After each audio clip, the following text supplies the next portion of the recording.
Why are passionate people sometimes the worst at finishing things? I have 3 finished projects sitting on my hard drive right now.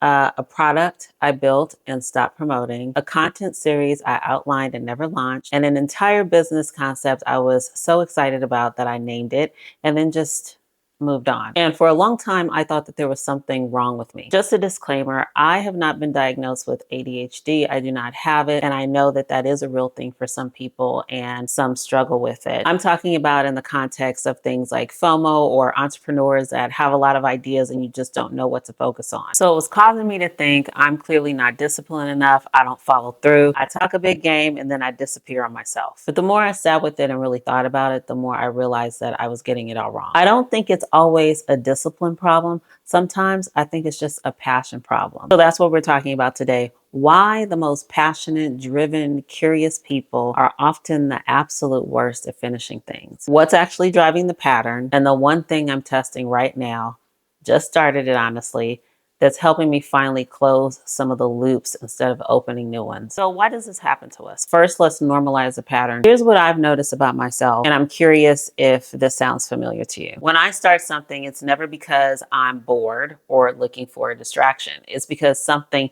genuinely excites me. It lights me up a bit and I can see exactly how it's going to work for me. And then sometimes weeks later, sometimes days, something else comes along. And it's not a bad idea. It's actually a good one and it fits. It might even complement what I'm already doing. So I think, okay, I'll just start laying the groundwork because I don't want to forget this. I don't want to miss the window. And just like that, I'm now managing 2 things instead of finishing one. Then it happens again and again. And what I'm left with is a folder full of really good ideas, half-built things, concepts that are 60% of the way there and going nowhere. Not because I didn't care, because I cared about too many things at once. The specific moment I remember most clearly, and I won't get into all the details, but I was in the middle of building something. I was genuinely proud of it. And I got excited about this channel, like really excited. The idea felt urgent. I convinced myself that starting it while finishing the other thing was totally manageable. It wasn't. Neither got my full attention.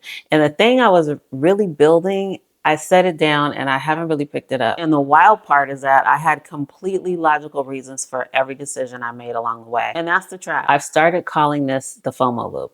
And once I named it, I started seeing it everywhere in my own behavior and in conversations with other women who are building something on the side of their regular life. Here's how it goes.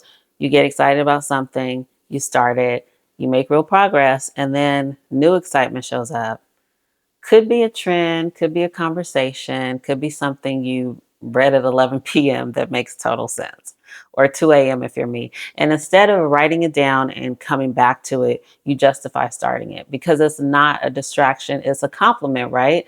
It's related. It makes sense in context. So you start it. Now you're splitting your focus. Progress on the original thing slows down. You feel a little guilty about that, so you avoid looking at it. You throw yourself into the new thing because at least that feels good. And then you guessed it, something new comes along. And the result is something hard to explain sometimes. It feels like stagnation. We have all these runaway ideas, energy, skills, plans, and no takeoff. And the sneaky part is that the loop feels productive the whole time. We're always working on something. We're always thinking, we're never sitting still, right? And the end result is we're never finishing. I want to ask you something right now, and I genuinely mean it. This is not a rhetorical question. How many half-finished things do you have right now? Projects, ideas, side hustles, creative work, things that had real momentum at some point and just got set down. Drop the number in the comments if you're willing to share it. I'm going to drop mine too, because I think naming it is part of breaking the loop. And if you haven't done so already, please give me a thumbs up, a like, and be sure to subscribe. Thank you so much. Okay, so I've been trying something and I want to be clear. I literally just started this. We're talking week 1, week 2. I don't know yet if it's going to hold, but I'm calling it the finish first rule. And it's pretty simple. I'm allowed to be excited about new things. I'm allowed to write them down, voice memo them, save them to a list. I am not allowed to start them until I've finished or intentionally closed out what I'm already working on. That second part, intentionally closed, matters a lot to me because sometimes a project isn't abandoned.